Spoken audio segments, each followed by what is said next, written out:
So hello and welcome back to the video series of finite element analysis. I'm Bhavik Soneji and today I'm going to talk about the stress analysis using the CST, which is also known as constant strain triangle. So let's get started.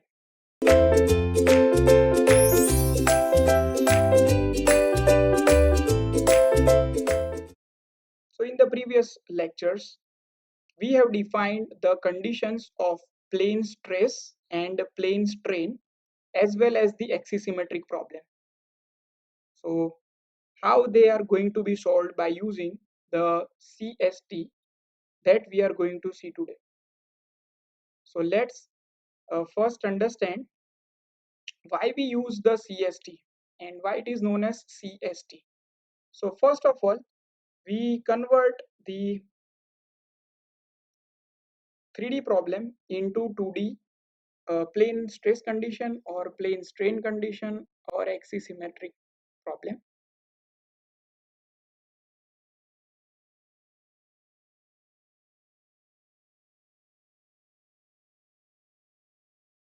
So as you are aware that if my thickness of the plate is very negligible or very small,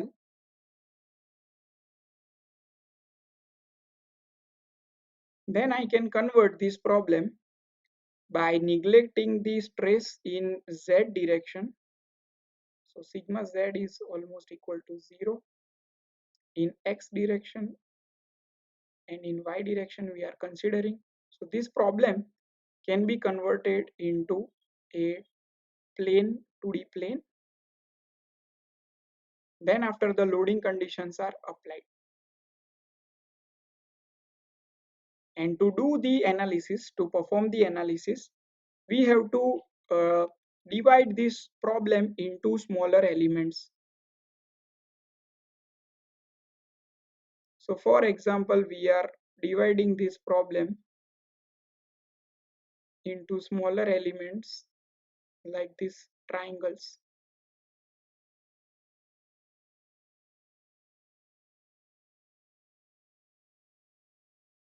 So as you can see, this triangle is having 3 different nodes, 1, 2 and 3, and it is representing a single element. So this is the condition of plane stress, where we neglect the value of stress in z direction equal to 0. Same for plane strain and axisymmetry.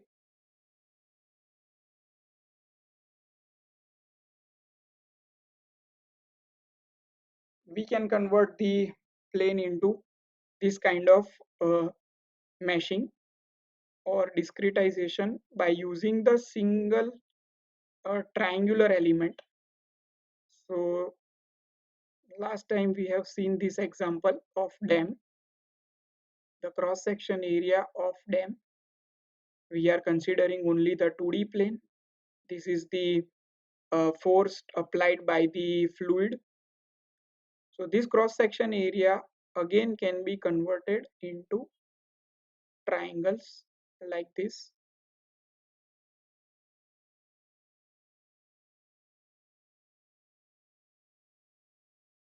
So again here is the one single element. Same for axisymmetric problem. The pressure vessel cross section area, which is symmetric about its axis, due to internal pressure it is under some stress, and this cross section area can be converted into triangular elements like this. So now this CST is the constant strain triangle because the strain in the element is constant. Throughout the element it is constant. So that's why we can say this triangle as a constant strain triangle. In all three conditions, we can select this kind of triangular element to do the analysis or to perform the field variables. So now let's understand what is CST and how it is going to be used. So as you can see, my constant triangle, strain triangle has three different nodes. So it is having one element. So here you can see this is a single element, and it is having three nodes. So here you can see there are three nodes: node number 1, node number 2, and node number 3.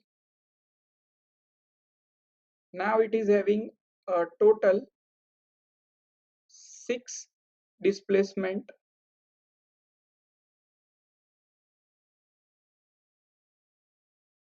How 6? Because for node number 1 we are having two uh, displacement, one in x direction, one in y direction. Same for node number 2, one in x direction, one in y direction, and node number 3, one in x direction and one in y direction. So total 6 displacement starting from q1, q2, q3, q4, and q5 and q6. Total nodes are 1, 2, and 3. Total 6 displacement, and the we have three shape functions.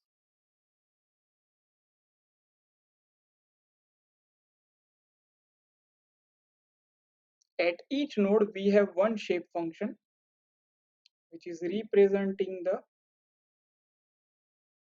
element. So now first recall why the shape functions are used.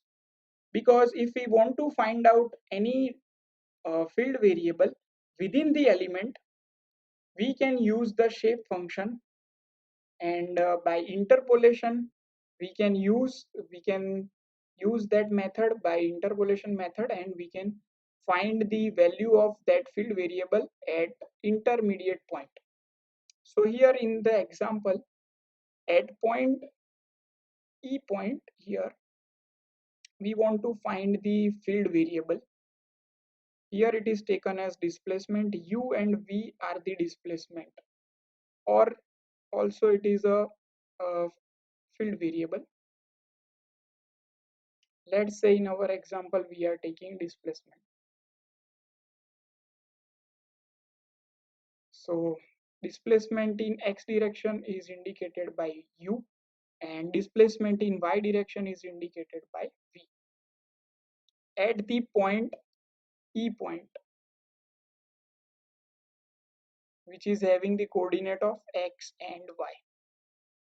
So to find any variable, we can use the shape function n1, n2, and n3, and by interpolation we can find those variable within this element.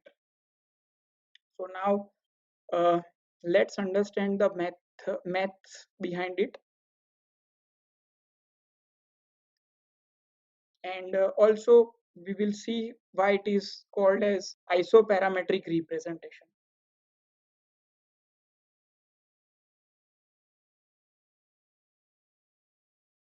So here the corresponding shape function values of this triangular element at node number 1,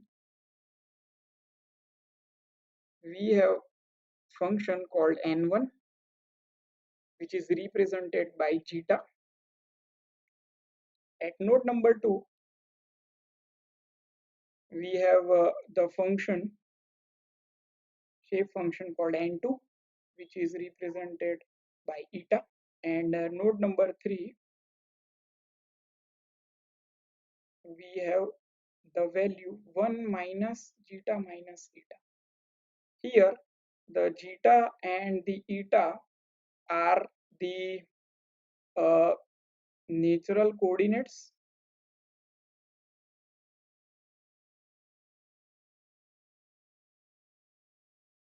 and the shape functions are represented in the form of natural coordinates.